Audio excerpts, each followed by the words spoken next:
magic and explore the most. Stories full of wonder, fantastical delights. Open your eyes and see the parade come to life. Sensi's Parade, Sensi's Parade. Join the parade, Sensi's Parade, parade. Sensi's Parade, Sensi's Parade. Join the parade, Sensi's Parade. Proving her worth. Burrowed beneath several layers of blankets and linens lay a half-awake Hera, her hood pulled over her head and earbuds plugged into her ears, desperate to distract her mind from her very new and seemingly permanent reality. The woman studied her iPod in wonder.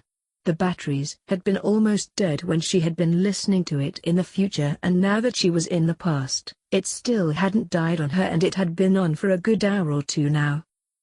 She rolled her eyes at the thought that had just passed through her mind.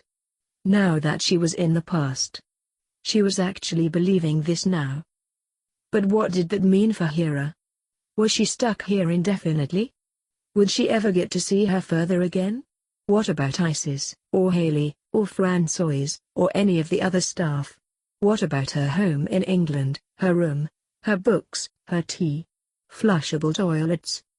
Although depression and a broken heart had been a regular thing for Hera the last few weeks after her breakup with Thomas, a very different kind of sorrow coiled around her heart and had her eyes prickling.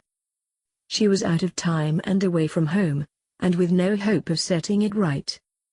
Hera quickly blinked away tears as she turned up the music in an effort to drown out her own thoughts, desperate to squash the alarming sense of hopelessness she now felt. It would be so easy to lie in this bed and just cry her very heart out, but what would that accomplish? The young woman's rational mind began to coax itself to the foreground of her thoughts. What are the facts? Hera silently asked herself. The facts were that she was in 1887 Transylvania, and until she could find a way to time travel back to where she was from, she was stuck here. After acknowledging that she didn't know when she'd see her father and home again, Hera did her best to box away her fear for the time being as her survival instincts kicked in. She wasn't just in 1887 Transylvania, she was in a world where things like vampires and Frankenstein's monster existed, which could only mean that werewolves were a real thing as well. Hera's intellectual mind lingered on that thought. Now that would be a once-in-a-lifetime experience, she mused. Coming face to face with a werewolf. Despite the obvious dangers, her inner adventurer was fascinated by the prospect. As her brain began to come to terms with her current situation, it was easier to find the positives. The information she could uncover regarding her dissertation would certainly be easier to come by. If she ever ran into Dracula again, although Lord forbid, she'd have a primary source to interview regarding the Ottomans and the happenings in this part of the country in general. And being in the Valerius Manor meant that she now had access to the Valerius family archives, centuries of family history dating back to heaven knew when. Hera's inner adventurer was suddenly shoved into the back seat as the historian in her took over, and she pushed the covers off her face, allowing the morning air to cool her flushed cheeks. Her eyes soon found the window, the light of the sun streaming through, illuminating the dark mountains that surrounded the village. Curiosity began to gnaw at her insides, pleading for her to go on an adventure, to climb those mountains, to search for Castle Dracula, to devour the history and soak in this once-in-a-lifetime opportunity. Still gripping her iPod, Hera held her one link to home close to her heart as she slowly sat up, eyes lingering on those familiar mountains before taking a slow sweep over the room. Although a part of her ached for the comfort of her home and father, if she had been able to communicate with him, she knew what he'd tell her. It's the same thing he told her each time she got homesick whenever she traveled. Life is short and unpredictable, Marphil, Henry Garrett would say. There is so much to learn, so much to see and feel and experience. Don't let your ties to home keep you from living fully, from enjoying all of the pains and joys that the world, past and present, has to offer you. Home will always be here, waiting for you. But for now, Wipe your tears and go conquer the world. I'll see you when you get back." Hera felt the faintest of smiles curving her lips as the words of her father filled her with peace. Although logically speaking she was still unsure if and when she'd ever see him again, she knew wallowing would get her nowhere. Determined to make the most of things, the young woman crawled out of the bed, shoving her iPod and earbuds back into her sweatshirt pocket before pulling the hood off her head, examining herself in a mirror on a neighboring wall. Her artificially colored marmalade hair was a curl disaster, but after the smoothing of her hands over the defiant strands a few times, she pulled her hair up into a more dignified and presentable pony. After washing her face in the frigid water sitting in a basin near the window, Hera decided it was time to go exploring, perhaps not the wild and untamed Carpathians outside her window, but the Valerius Manor was certainly an excellent place to start. With a renewed sense of purpose, providing an excellent distraction for the lingering worries that rested in her gut, Hera emerged quietly from the bedroom, sneaking out into the hall. She took in her surroundings for a moment or two. The young woman was presently in a relatively narrow hallway, the walls adorned with tapestries, pictures, and other beautiful things, very simply and elegantly decorated. Deciding it would be best to work from the bottom up, she made her way down the corridor, descending to the first floor. Surprisingly enough, given that it was later in the morning, the house was fairly quiet, no sign of a servant or either of the Valerius siblings anywhere.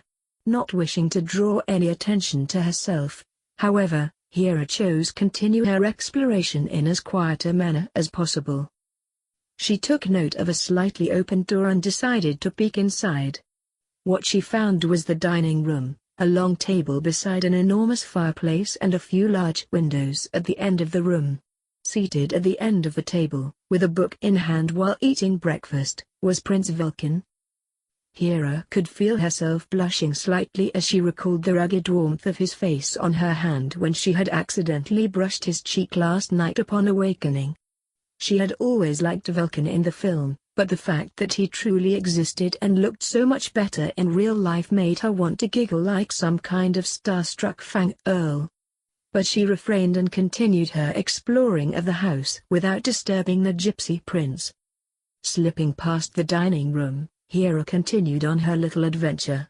After a few minutes of looking into rooms, she discovered one that was fascinating enough to actually draw her in and out of the hall, the Valerius Library.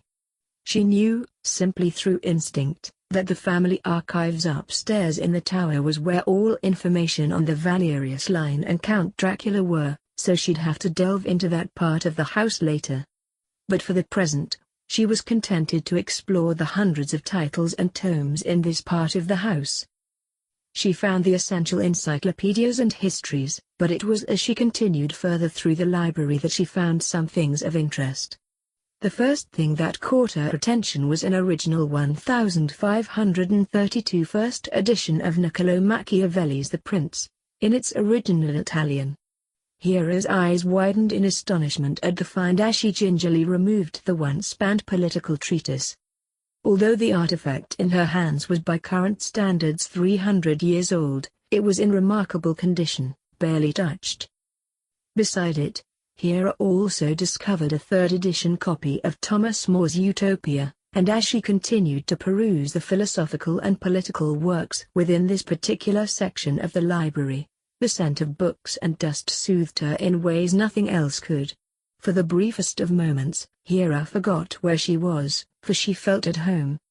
The young woman explored the library for some time, finding a variety of books in different languages, Romanian, Italian, Latin, Hungarian, and even a handful of English texts.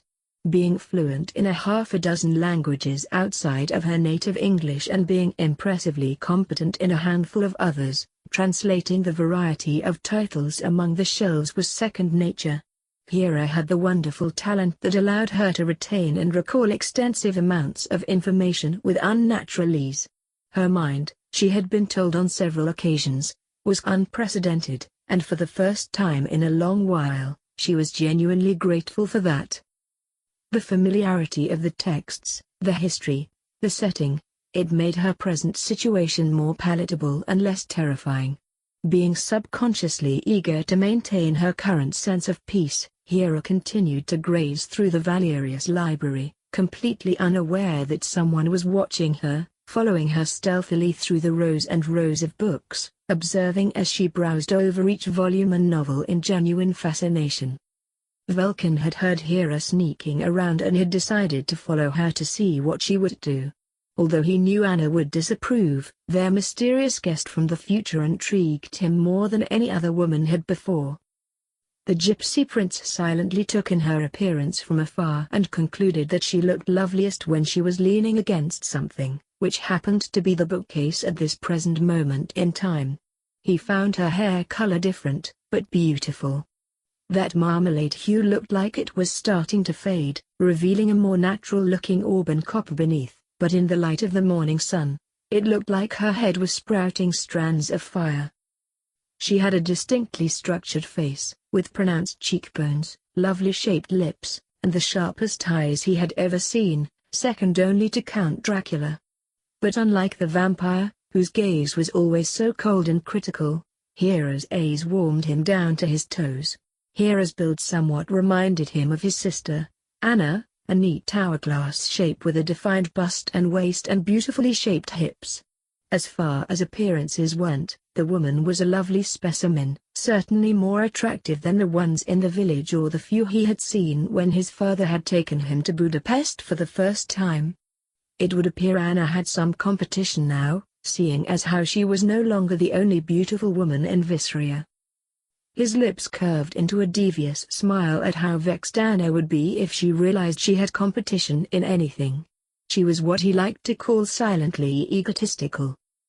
The gypsy prince had dozens of questions whirling through his head, questions he wanted to ask this captivating stranger: what the future was like, what she knew about his family, the feud, Dracula, how she could help them survive.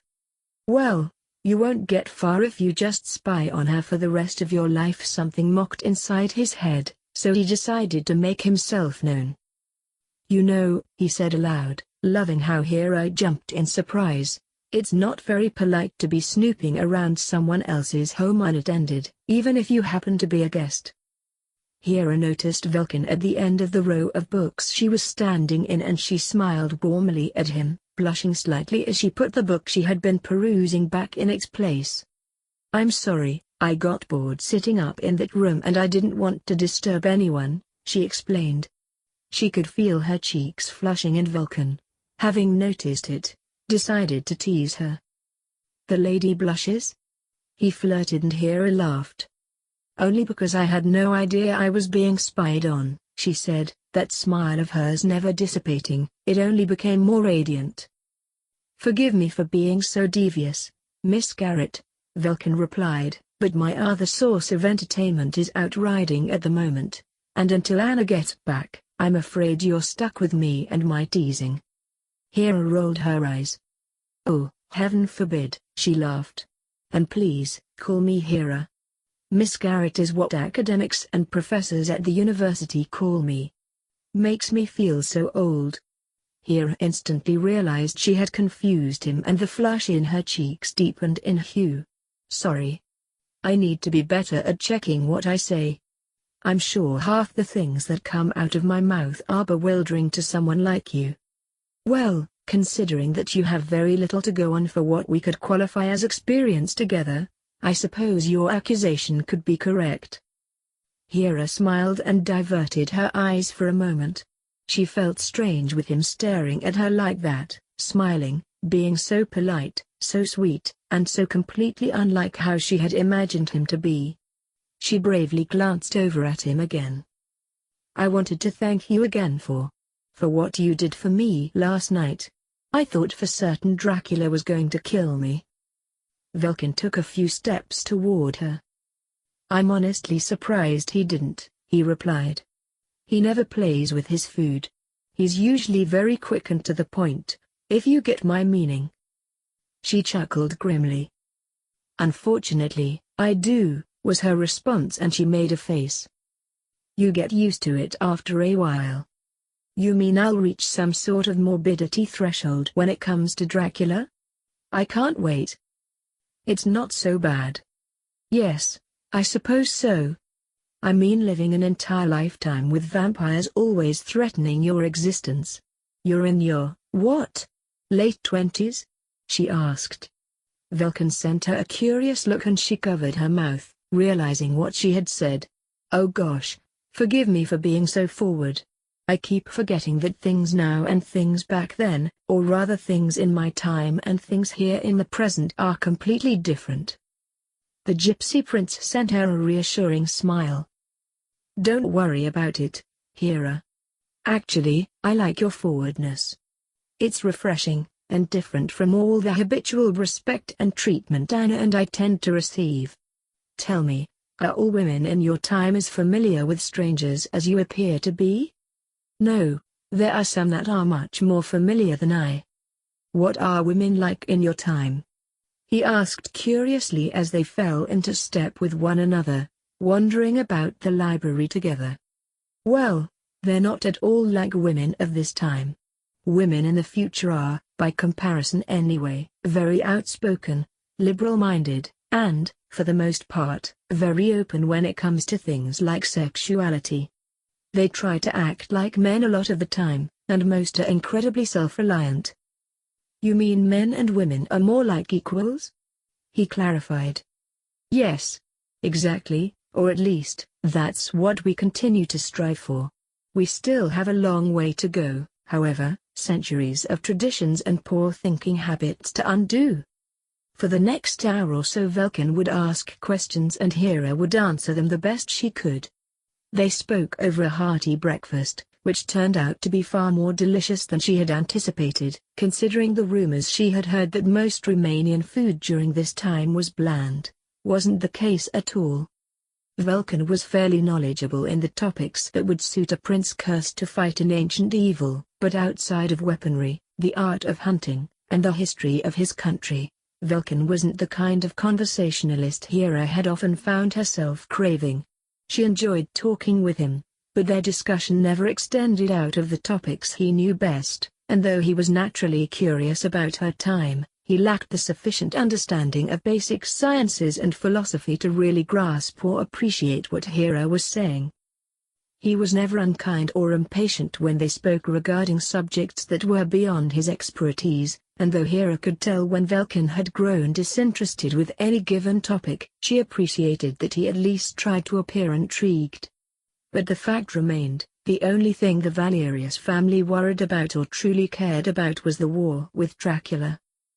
Velkin found Hera's vast and seemingly endless knowledge of the world a bit unnerving, quickly realizing that what she shared with him was a mere scratch on the surface of just how intelligent and academic she was, something that was very odd to the prince, as most of the women he knew were ignorant and had little interest in things like history, politics, science, or the arts. Truth be told, he soon found himself wondering how a woman of 25 could have so much information crammed into her head. She was a marvel, and the more he and Hera spoke, the more Velkin realized how crucial it was to keep this woman from Dracula. Eventually, the two wound up in the armory during Hera's tour of the house. Velkin would show her a piece of weaponry and for the most part she could, on the spot, date how old it was, what it was made of and used for, and what nationality it came from. This one is Turkish, specifically Ottoman. Late 15th century, Hera explained, running her fingers over the hilt of a beautifully crafted sword. From the single-edged and moderate curvature of the blade, the way the tip flares out, I'd say it's a Keelage saber. Velkin nodded. You're right again, he replied. Tell me Hera, you're obviously very knowledgeable in the history of weaponry, but have you ever wielded a sword? He asked, handing her the hilt. You mean can I duel? Huh? No, my father never allowed me to take up sword play, although I've studied the art enough to have a general understanding of the technique, she explained, returning the weapon to him. When he took the hilt, his fingers gently, although unintentionally, brushed against hers and he watched as the cool blade ran between her fingers. I'm afraid the extent of my knowledge derives from the strictly academic realm, the things you can find in books, like history, philosophy, the sciences, etc., she continued. I can talk war and weapons until I'm blue in the face, but I lack the hands-on experience of a seasoned warrior. Anna suddenly entered the room, intruding on the little moment between her brother and Hera. Having heard, however, their entire conversation, eavesdropping and spying clearly ran in the family. That's rather discouraging, Anna interjected. How do you expect to survive if you can't defend yourself? Anna, for heaven's sake, let it go, Vulcan pleaded, embarrassed by his sister's tactlessness.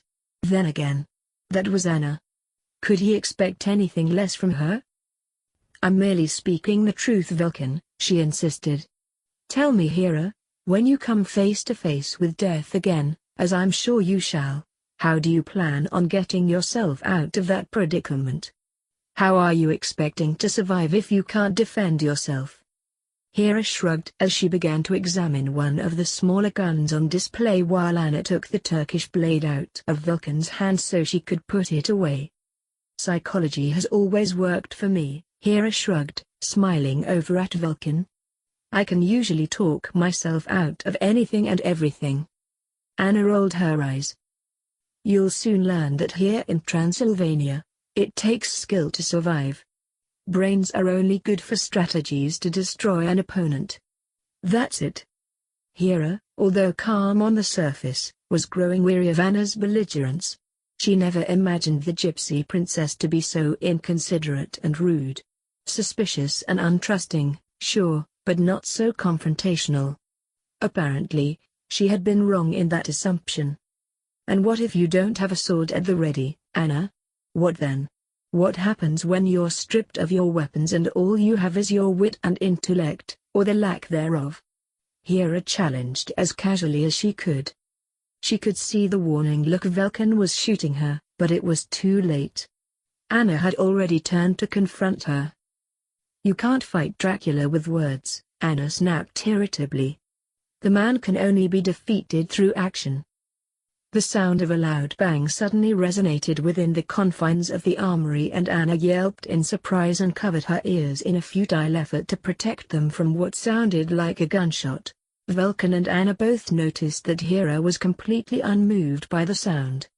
In fact, she had the very gun that had gone off in her hand and it had been blindly aimed at a large and now very dead rat that had been scurrying silently across the floor, and no one had even noticed it, except Hera. Anna looked up at the woman in astonishment, realizing that what she had assumed was an ignorant stranger admiring a handgun had actually been the stealthy loading and priming of a weapon by a very intelligent and observant woman maybe a year or two younger than she. Anna had never seen the rodent in the first place and Hera's gaze had always been on the princess' eyes whenever she had been speaking. Hera had been so unassuming, Anna had never even suspected. A silent conversation of looks took place between the Valerius siblings as Anna realized, just as Vulcan had, how important it was to keep someone like Hera away from Dracula. Anna may not have been entirely convinced of the woman as Vulcan clearly was, but throwing her to the wayside would have been extremely stupid. I take it back, Anna said at last, eyes finding Hera again. It would appear you can handle yourself. I'm honored to have your approval, since it is apparently so difficult to earn, their guest replied with noted mirth and the princess chuckled. Can you blame me? No, I suppose not. I can appreciate your skepticism, but I hope you can at least give me the benefit of the doubt now. Of course, she replied sheepishly. I think it's safe to say that you've earned at least that. You'll have to forgive my sister, Hera, Vulcan explained. Anna has always preferred to test a person's skills and allegiances before giving them the time of day. That is very understandable, considering your circumstances, was all Hera said on the matter, and Anna was grateful for the understanding. I just posted a letter to Father this morning while I was out, Anna announced. Until he returns, you're to stay with us. I'd like that. The room you slept in last night will be yours for the duration of your stay. and I'm assuming Vulcan has already given you a tour of the house. The more important rooms, anyway, Vulcan explained, and Anna nodded in approval. Once we find you some more suitable clothes, I'll inform the housekeeper that you'll be staying with us. For the time being, I think it would be best if you remained on the grounds of the manor, until we get everything else sorted. I appreciate the consideration.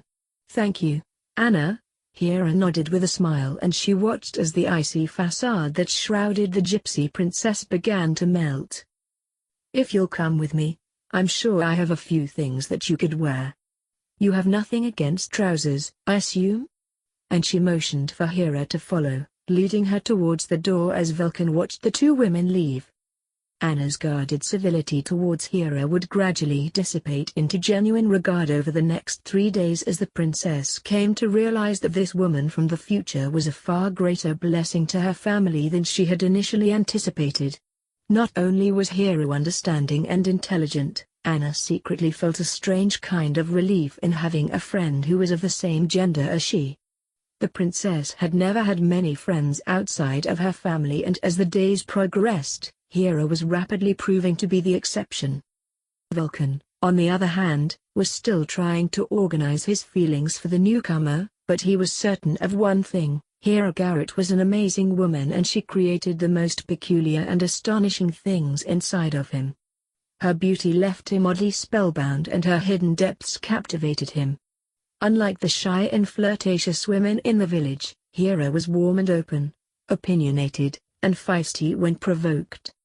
Hera spent most if not all of her time with Vulcan and Anna, and within the corresponding 2 to 3 weeks that followed, she had become fast friends with the Valerius siblings, particularly with Vulcan, who took it upon himself to make sure Hera was never alone.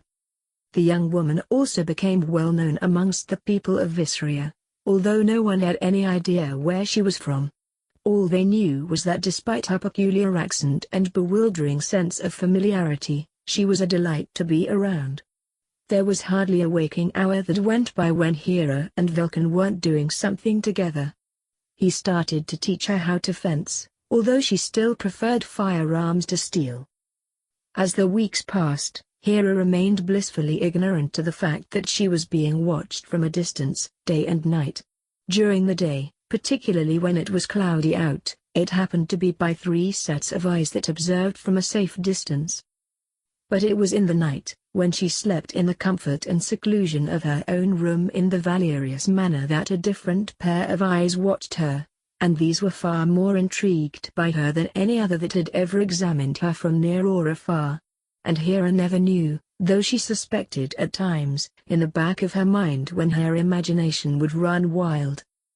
The provincial lifestyle she had adopted was soon to alter, however, as the alliance that had once seemed so simple and harmless, so neutral, would be quickly turned upside down. I'm glad you enjoyed that video/gameplay. Just remember to hit that like button, subscribe to the channel, and leave a comment down below. Until next time, goodbye!